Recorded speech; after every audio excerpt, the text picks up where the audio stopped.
Welcome back sa aking channel, kapamilya actor Daniel Padilla at kapamilya actress Catherine Bernardo palihim na nagkikita ayon sa isiniwalat ni Christy Fermin. Ito ay ayon sa kanyang reliable source. Nagkabalikan na ba sila? Panuurin at pakinggan ang buong detalye.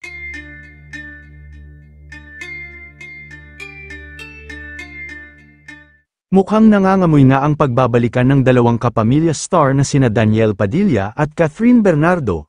Dahil ayon sa mga source ay mukhang nagkakamabutihan ulit ang dalawa. At ayon pa sa isiniwalat ng veteran showbiz columnist Christy Fermin na ayon sa ibinalita sa kanya ng source, ay palihim daw na nagkikita si DJ at Catherine. Pagsisiwalat niya, meron po kaming mga impormanteng hindi nanununog at nangunguriente na nagpaabot sa amin ng impormasyon na nag-uusap na raw po ngayon si Daniel Padilla at si Catherine Bernardo. Dagdag pa niya, pero ito po ay pupwedeng i-deny ni Daniel at ni Catherine at pwede rin naman po nilang panindigan kung totoong naganap ito.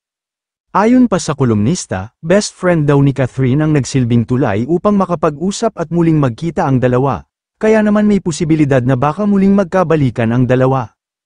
Aniya, ang bridge, hindi po namin babanggitin ang pangalan ng best friend ni Catherine Bernardo na malapit kay Daniel Padilla pero siya pala ang nag-uugnay sa dalawa. Ayon pa sa mga ulat, ay matagal na daw nagkikita ng palihim ang dalawa. Matatandaan na naiulat na ng ilang kilalang pahayagan na madalas daw makita ang sasakyan ni Daniel na paikot-ikot sa subdivision kung saan nakatira si Catherine.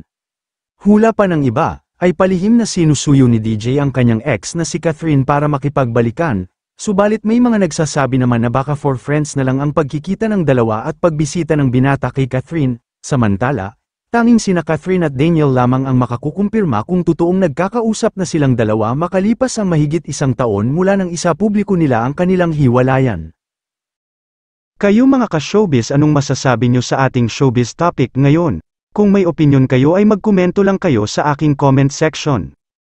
At syempre kung bago pa lang kayo sa aking channel ay mag-subscribe na kayo para lagi kayong updated sa mga showbiz trends na ina-upload ko. Maraming salamat po.